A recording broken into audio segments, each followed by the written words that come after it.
Hello guys আজিৰ আমাৰ এই ভিডিঅ'ত আমি ৰিজনিংৰ ডাইচৰ চেপ্টাৰ শিকিম খুব ইম্পৰ্টেন্ট টপিক আমাৰ এসএসসি হক সেন্ট্ৰেল লেভেল হক বা ষ্টেট লেভেলৰ বিভিন্ন এক্সামত ইয়াৰ পৰা কোৱেশ্চন আহে সো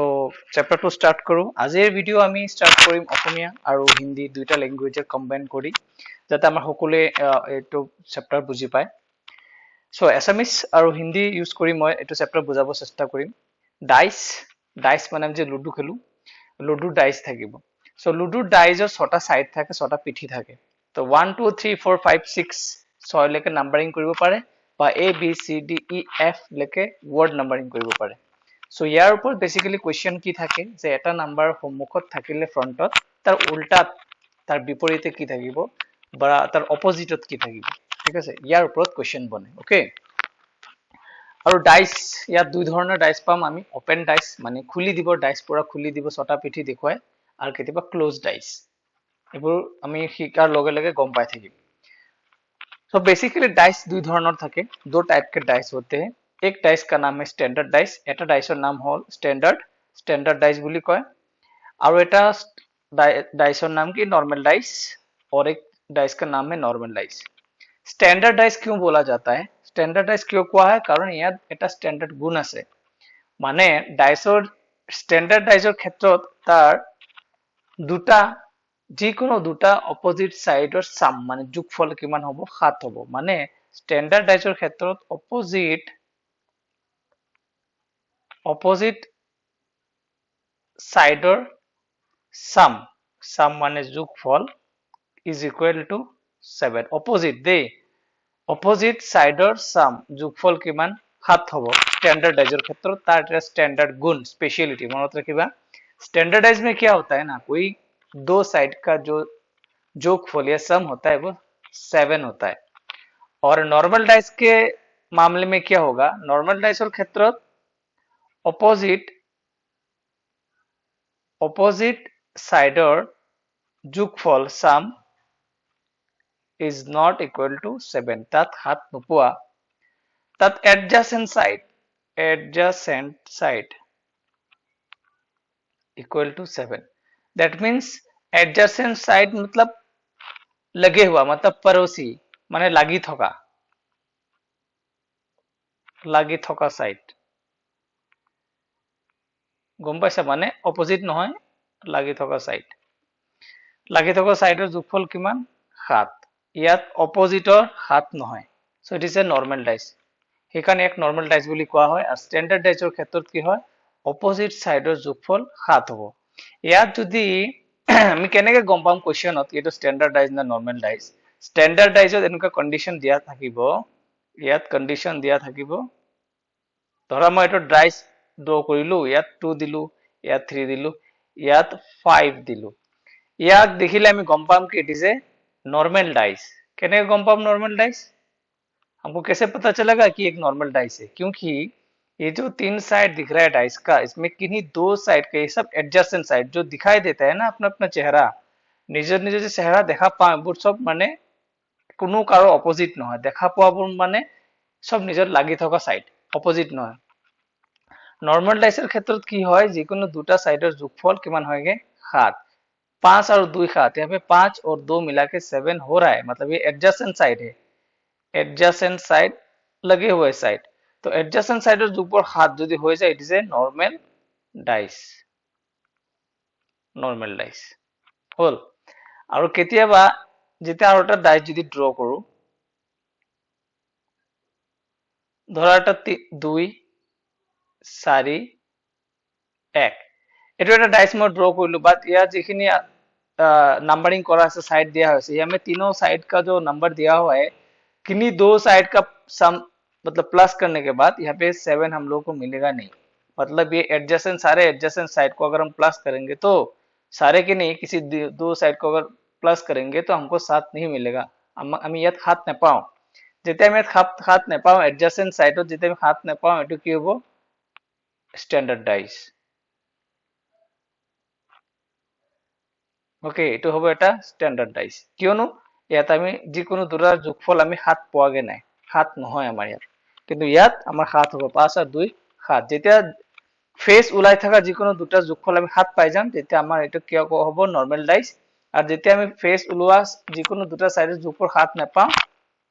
হেতু হবগে কি আমাৰ স্ট্যান্ডাৰ্ড ডাইজৰ অপোজিটৰ কি কয় সাইডৰ যোগফল 7 ইয়াত যদি মই এটা কথা কওঁ ধৰা স্ট্যান্ডাৰ্ড ডাইজৰ এটা সাইডৰ 2 আছে তেন্তে তাৰ অপোজিটত কি থাকিব এটা সাইডত ধৰা 4 আছে এটা সাইড তাৰ অপোজিট সাইড কি হ'ব ইয়াত ধৰা 6 আছে তাহলে तार ऑपोजिट की होगा स्टैंडर्डाइज के मामले में अगर एक साइड का नंबरिंग 2 है 4 है 6 है तो उसका ऑपोजिट में कितना आना पड़ेगा हम लोग को एज पर कॉन्सेप्ट के मुताबिक पता है स्टैंडर्डाइज का दोनों ऑपोजिट साइड को जोड़ या सम करोगे तो उसका 7 आना है एक साइड में अगर 2 है तो दूसरा में कितना आएगा इधर 5 तभी ना 5 प्लस 2 होकर हमको 7 मिलेगा इधर अगर 4 है तो इधर आएगा 3 तभी ना हमको 7 मिलेगा इधर अगर 6 है तो उसका ऑपोजिट होगा क्या 1 तभी जाके इधर सम 7 होगा समझ में आया तो स्टैंडर्डाइज का क्वेश्चन बहुत ही इजी रहता है लेकिन बहुत कम आता है हम लोगों को ज्यादा सीखना पड़ेगा नॉर्मल डाइस सीखने के लिए हम लोग को 3 कॉन्सेप्ट सीखना पड़ेगा व्हेन इसमें एक कंडीशन है व्हेन वन नंबर कॉमन ये कॉन्सेप्ट उसके बाद और एक कॉन्सेप्ट सीखना पड़ेगा व्हेन 2 नंबर कॉमन और एक कॉन्सेप्ट सीखना पड़ेगा व्हेन नो नंबर कॉमन मतलब जब एक नंबर कॉमन मिलेगा কেতিয়াবা আমি এটা নাম্বার কমন পাম কেতিয়াবা দুটা নাম্বার কমন পাম কেতিয়াবা কোনো নাম্বারে কমন নাপাম এই তিনটা কনসেপ্ট আমি ইয়াত শিকিব লাগিব যৰ পৰা কোৱেশ্চনছ আটাইতকৈ বেছি আহে হল বুজি পালা এইখিনি মানে স্ট্যান্ডাৰ্ডাইজ কাক কোৱা হয় নৰমালাইজ কাক কোৱা হয় সো নেক্সট আমি কোৱেশ্চন আগত আহো নৰমালাইজৰ এটা ফার্স্ট কন্ডিশনত আমি আহিলো কি when if one common number is given যেতিয়া এটা কমন নাম্বার দিয়া হৈ থাকে ইয়াত দুটা डाइस दिया हुआ है দুটা डाइस माने कि একটা डाइसের দুটা कंडीशन मतलब एक ही डाइस को दो बार फेंका गया है फेंकने के बाद हम लोग को ये नंबरिंग दिखाई दे रहा है मतलब फर्स्ट कंडीशन में 2 4 6 दिख रहा है यहाँ पे 5 4 3 दिख रहा है ओके আমি দেখা পাই আছো এটো ডাইসের দুটা कंडीशन ইয়াত চাবা one number is common মানে ইয়াত এটা নাম্বার কমন আছে ইয়াত 4 কমন আছে আর ইয়াতো 4 কমন আছে আর বাকি কমন নাই যেতিয়া এটা নাম্বার কমন হ'ব তেতিয়া আমি কি কৰিম এই কমন নাম্বাৰটোক আমি ইয়াত লিখিম লিখাৰ পিছত এই কমনৰ পৰা আমি ক্লকৱাইজ ঘূৰাম ঘড়ী যিটো দিশত ঘূৰে সেইটো দিশত আমি ঘূৰাই কিনে নাম্বাৰ কেইটা লিখিম 4 পিছত কি আহে 2 আমি ইয়াত লিখিম 2 2 পিছত কিমান আহে 6 আমি ইয়াত লিখিম 6 হল সেকেন্ড কন্ডিশনত কি দি আছে ইয়াকো আমি ঘড়ীৰ डायरेक्शনত क्लॉकवाइज डायरेक्शन में इसको भी हम लोग घुमाएंगे तो 4 को 4 के नीचे लिखेंगे 4 के बाद कितना आ रहा है 3 3 यहीं से 3 3 3 प्रतिशत किया है 5 5 आ रहा है तो 5 को इधर हम दे देंगे ओके यहाँ पे जो एक के नीचे एक जो नंबर आ रहा है मतलब ইয়াত যে নাম্বার কিটা আহিছে এটা নিচত এটা তলত এটা 6 তলত কি আছে 5 পালো 2 and 3 ইয়াত 4 ৰ লগত 4 এটা ডাইসত তো দুটা 4 না থাকে ইয়াত কোনটো নাম্বার মিসিং আছে ইয়াত 1 নাই সো 4 ৰ তলত কি হ'ব 1 that means 6 ৰ opposite 5 5 ৰ opposite 6 2 ৰ opposite 3 3 opposite 2 and 4 ৰ opposite 1 1 ৰ opposite 4 so এটা নাম্বাৰ যেতিয়া কমন থাকিব এনেকুৱা কোৱেশ্চনত আমি কোৱেশ্চন উলিয়াম যেতিয়া one number is common থাকিব তেতিয়া আমি কি কৰিম কমন নাম্বাৰটোক লৈ তেনেকে ক্লকৱাইজ ডাইৰেকশনত ঘূৰাই এনেকে সিধাকে লিখিব লাগিব লিখাৰ পিছত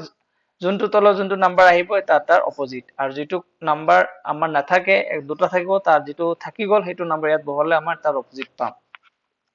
ইয়াত 4 ৰ অপোজিট 1 1 ৰ অপোজিট 4 2 ৰ অপোজিট 3 3 opposite 2 and 6 और opposite 5 বা 5 और opposite 6 4 का opposite 1 2 का opposite 3 and 6 का opposite 5 समझ में आ रहा है तो नेक्स्ट जाते हैं नेक्स्ट पे ये वाला तुम लोग खुद से सॉल्व करो वीडियो को पॉज करके उसके बाद मेरे साथ मिलाओ तुम लोग को नीचे पर सॉल्व करा तब से मोर লগত মিলাবা ওকে ইয়াত সোয়া কমন নাম্বার কি দুটা ডাইস দেয়া হয়েছে কমন নাম্বার ইয়াত কি আছে আমার 5 কমন নাম্বার আছে 5 তো কমন নাম্বারক আমি ইয়াত ধৰিম কমন নাম্বাৰ ধৰাৰ পিছত ক্লকৱাইজ ডাইৰেকশনত আমি ঘূৰাম घड़ी जुआ दिखत क्लॉकवाइज डायरेक्शन में इसको घुमा के हम लोग लिखेंगे 5 के बाद क्या आएगा इधर भाई 5 के बाद 2 2 के बाद इधर 1 नेक्स्ट इस वाला डाइस में आएंगे हम लोग। आने के बाद इधर देखो कॉमन नंबर क्या है 5, 5 को 5 के नीचे लिखो। फिर इधर अगर घुमाएंगे क्लॉकवाइज डायरेक्शन में तो 5 के बाद क्या आएगा 6, 6 के बाद क्या आएगा 4। লিখাৰ পিছত কি হ'ব এতিয়া চোৱা 1 ৰ তলত কি আছে 4 মানে 1 and 4 they are opposite, 2 and 6 they are opposite, and 5 ৰ opposite কি হ'ব কি নাই ইয়াত 3 নাই, so 3 হ'ব। 5 ৰ opposite হ'ব 3। so ইয়াৰ পৰা যিকোনো সংখ্যাৰ কোনটো কাৰ opposite আছে ক'লে আমি ধুনীয়াকৈ आंसरটো দিব পাৰিম। समझ में आया? नेक्स्ट देखते हैं। इसको भी तुम लोग ट्राई करो, নিজে ট্রাই কৰা পোস্ট কৰি তাৰপিছত মোৰ লগত মিলাবা মিলিছে না নাই। ইয়াত কমন নম্বৰ কি আছে চোৱা, কমন নম্বৰ আছে 6, 6 ৰ পৰা ক্লকৱাইজ ডাইৰেকশ্যনত ঘূৰাম আমি এনেকে। ইয়াৰ পৰা 6 ৰ পৰা ক্লকৱাইজ ডাইৰেকশ্যন এনেকে আমি ঘূৰাম। 6 কমন নম্বৰ এটা ললো, লৈ কিনে তাৰপিছত কি হ'ব 1 and 2, আকৌ 6 ৰ পৰা ইয়াত যেতিয়া ঘূৰাম 6, ইয়াত আহিব 4, ইয়াত আহিব 3। so 2 ৰ অপোজিট কি হ'ব ইয়াত 3, 3 ৰ অপোজিট 2, 1 ৰ অপোজিট কি হ'ব 4, 4 ৰ অপোজিট 1, and 6 ৰ অপোজিট কি হ'ব কি নাম্বাৰ ইয়াত নাই अवेलेबल 5 নাই, তো 6 ৰ অপোজিট হ'ব কি 5, and 5 ৰ অপোজিট 6। आशा करो बुझी पाए ऐसा। एक नंबर कॉमन है, एक नंबर जब कॉमन आएगा तब हम लोग को क्या करना है समझ में आ गया होगा। ओके, ये हो गया आपका प्रीवियस ईयर क्वेश्चन। এতিয়া আমি এটা প্রিভিয়াস ইয়ার কোশ্চেন সলভ কৰি চাওঁ। এটো এসএসসি ত আহি যোৱা question. Two different position of the same dice, একেটা ডাইসৰে দুটা পজিশন দিছে। shown here, select the letter that will be on the face opposite to the one showing the letter C। এতিয়া C लेटर ऑपोजिटत की letter থাকিব এটা উলিয়াব লাগে। एक पासे के दो पद दिए गए हैं, C के विपरीत कौन सा अक्षर आएगा निकालिए। या तो আমি সেম কৰিম, কমন নাম্বাৰ উলিয়াম। কমন কি দিয়া হৈ আছে C, সো ইয়াত কমন আছে C, C ৰ পৰা আমি ক্লকৱাইজ ডাইৰেকশ্যনত ঘূৰাম। C ৰ পিছত কি আহিব ইয়াত B, B ৰ পিছত কি আহিব A। আকৌ ইয়াত C আছে, C ৰ পৰা ক্লকৱাইজ ডাইৰেকশ্যন আমি ঘূৰাৱাৰ পিছত কি হ'ব C ৰ পৰা C তলত C থাকিব, তাৰপৰ কি আহিব D, তাৰপিছত কি আহিব E হল। এতিয়া কাৰ অপোজিট বিচাৰিছে আমাৰ C ৰ অপোজিট, তো C ৰ অপোজিট ইয়াত কি নাই, A ৰ অপোজিট E, B ৰ অপোজিট D, C ৰ পিছত কি নাই ইয়াত A, B, C, D, E থাকি গল F হল। তো F হ'ব C ৰ অপোজিট, অপশন নম্বৰ A হ'ব কাৰেক্ট आंसर। ओके, বুজি পালা নহয়? নেক্সট যাও। নেক্সট আৰু এটা কোশ্চেন চোৱা। सेम क्वेश्चन दोबार আহিল চাগে ABCS, এই क्वेश्चन दोबार আহিলে। Next, same two different position of the same dice are given, select the number that will be on the face opposite to the face having number 3। एक पासे के दो पद दिए गए हैं, 3 के विपरीत कौन सा अंक आएगा निकालिए। हो गया, ইয়াক আমি ট্রাই কৰো এতিয়া। কমন নম্বৰ কি আছে চোৱা, এটা ডাইসৰে দুটা কন্ডিশন দিয়া হৈছে। কমন নম্বৰ ইয়াত আমাৰ কি আছে 1, সো 1 ক লও আমি, 1 ধৰি কিনে प्रथम कंडिशनक क्लॉकवाइज डायरेक्शনত ঘূৰাও। 1 পিছত কি আহিব 5, 5 ৰ পিছত কি আহিব 3। নেক্সট 1 কমন নম্বৰক আমি এনেকৈ ঘূৰাও, 1 ৰ তলত 1 আহিব,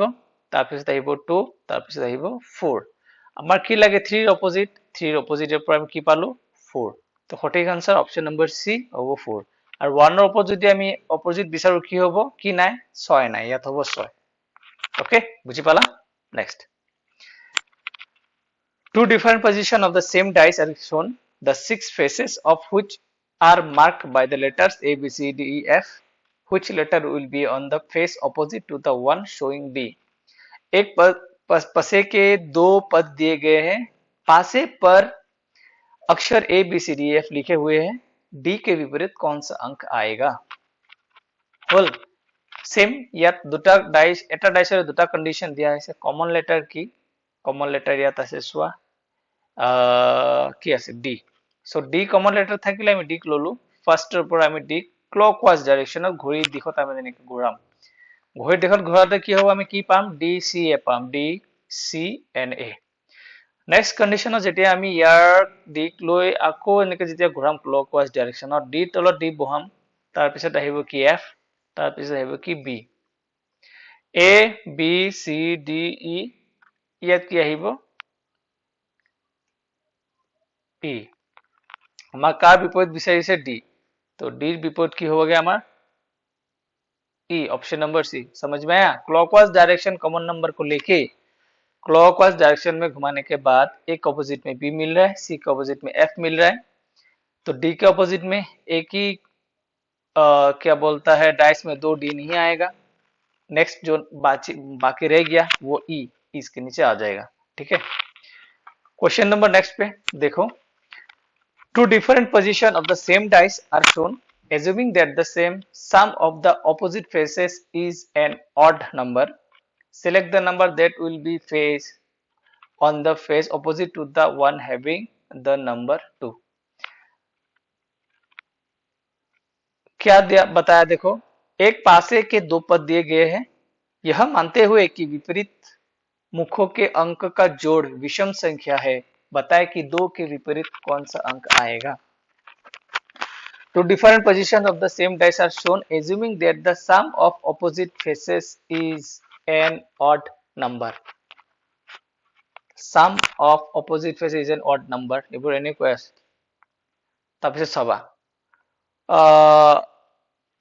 opposite to the number having the number 2. Common number কি আছে ইয়াত 1. First কেছত চোৱা, common number 1. 1 ৰ পৰা এফালে clockwise ঘূৰাম আমি 1 6 2,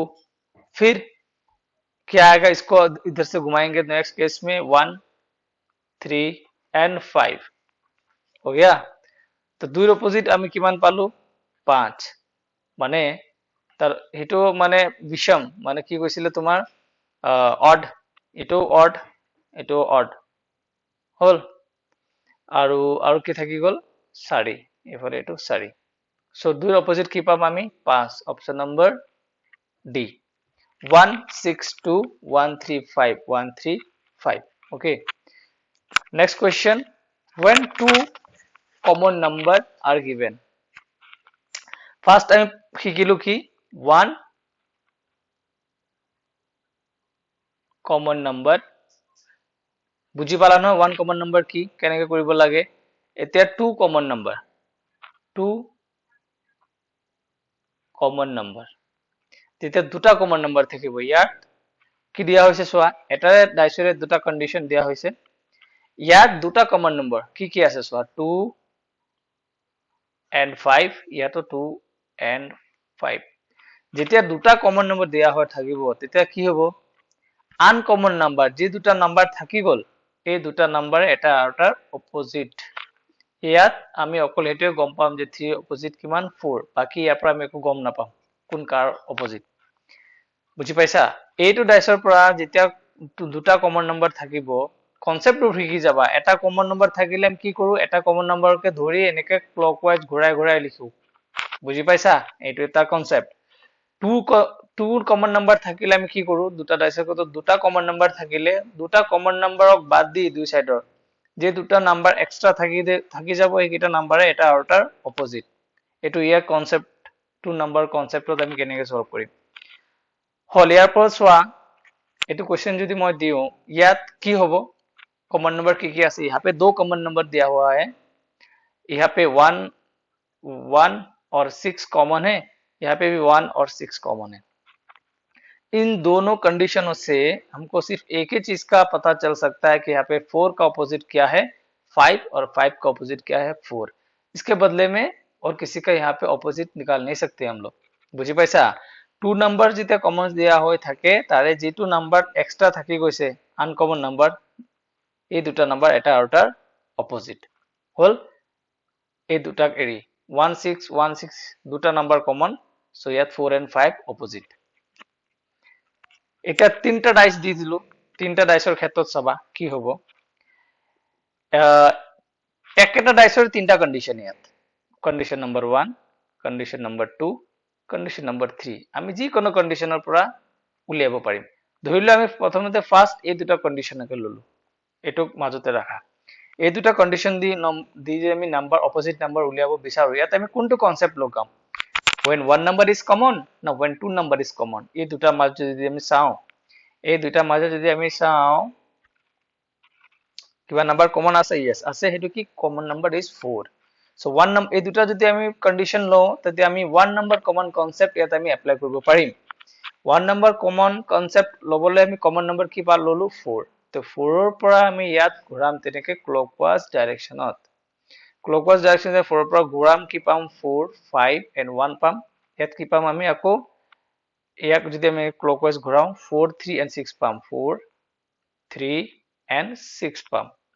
তো ইয়াৰ পৰা যেটো আমাৰ অপোজিট হ'ব 1 ৰ অপোজিট কি হ'ব 6 5 ৰ অপোজিট কি হ'ব 3 and 4 ৰ অপোজিট কি হ'ব ইয়াত কি নাই 2 সো ইয়াত হ'ব কি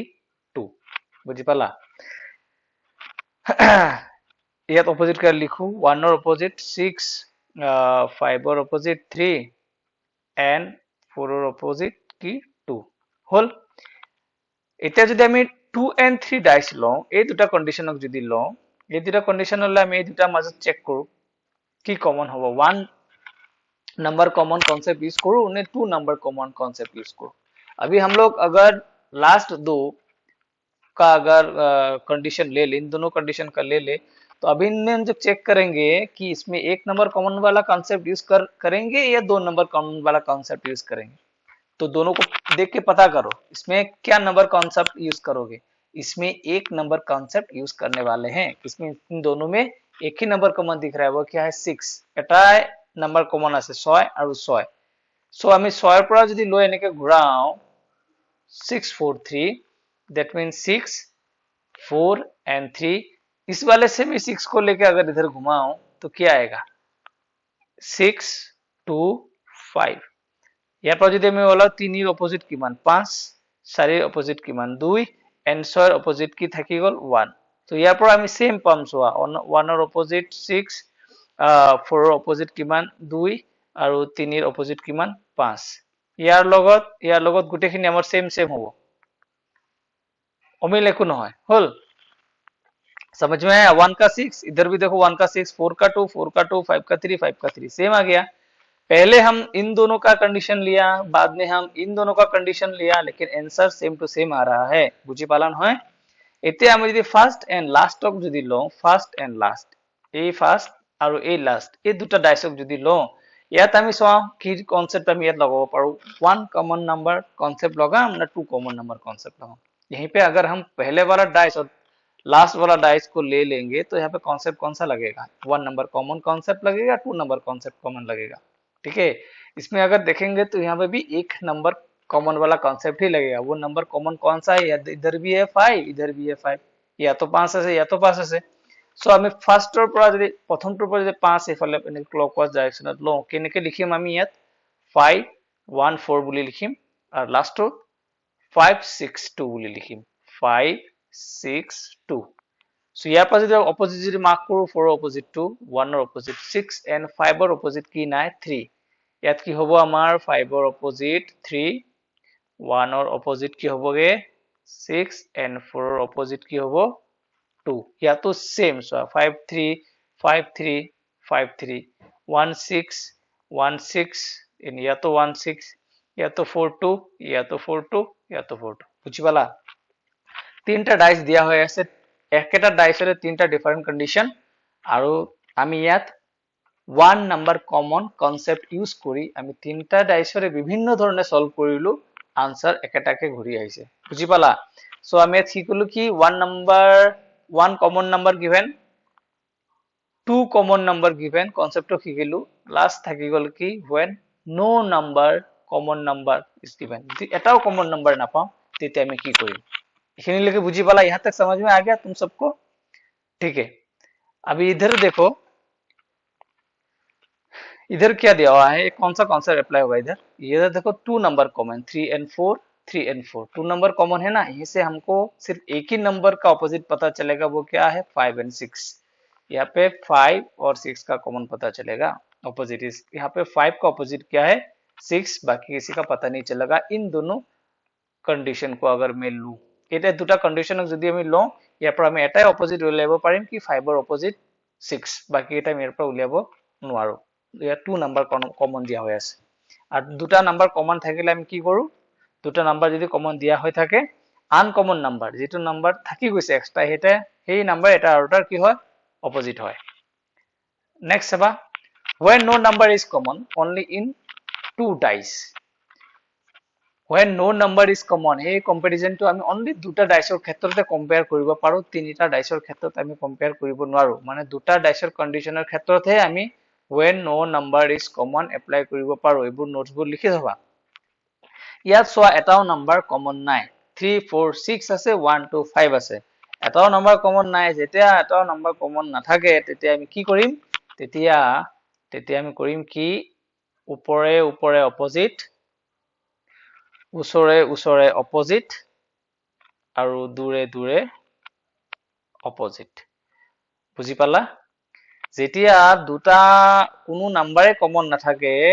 only in two dice দুটা ডাইসৰ ক্ষেত্ৰতে প্ৰযোজ্য তেতিয়া আমি কি কৰিম উপৰে উপৰে পজিটিভ উপৰে উপৰে মানে অপোজিট ওচৰে ওচৰে অপোজিट एंड दूरे दूरे ऑपोजिट समझ में आ रहा भाई लोग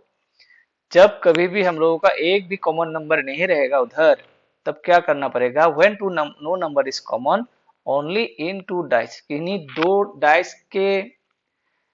साथ ही जब कोई भी नंबर कॉमन नहीं रहेगा उन्हीं दोनों डाइस के मामले में ही हम लोग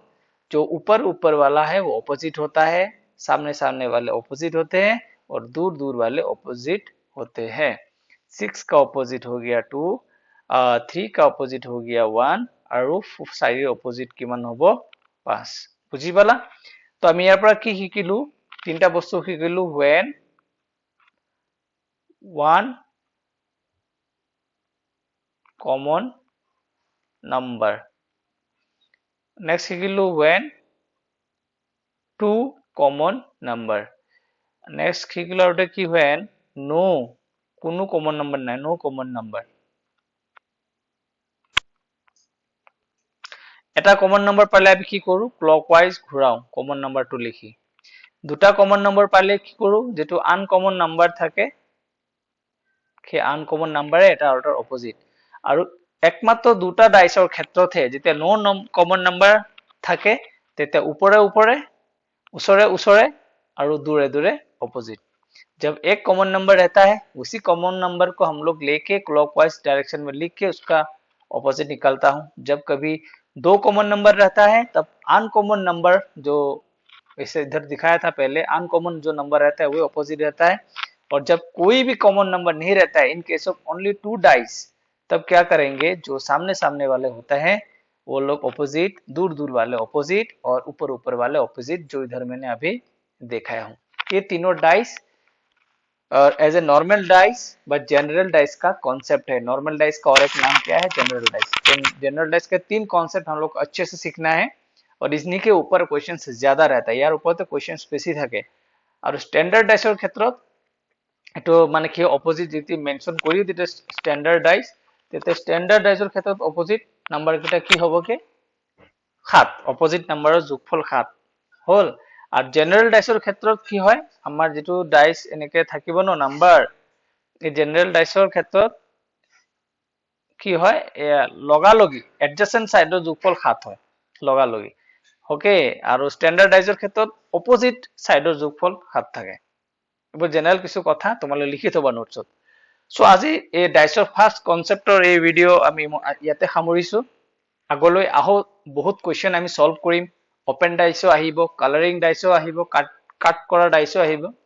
লাহে লাহে আমি এবোৰ শিকি থাকিম तो आज का वीडियो में इधर ही एंड करता हूं जो कॉन्सेप्ट सीखे उसको अपने भाषा में खुद से लिख के उसको रिपीट करना आगे हम लोग प्रीवियस ईयर क्वेश्चंस भी सॉल्व करेंगे और अभी तो ये क्लोज डाइस वाला सीखे हैं ओपन डाइस भी धीरे धीरे आएगा कैंची से काटने वाला डाइस भी आएगा कलरिंग डाइस भी आएगा बहुत सारे क्वेश्चंस आएंगे मजा आएगा एकदम रीजनिंग में एकदम मास्टर बन जाओगे ओके तो रखता हूं बाय अच्छे से रहो पढ़ाई करो फिर मिलेंगे टेक केयर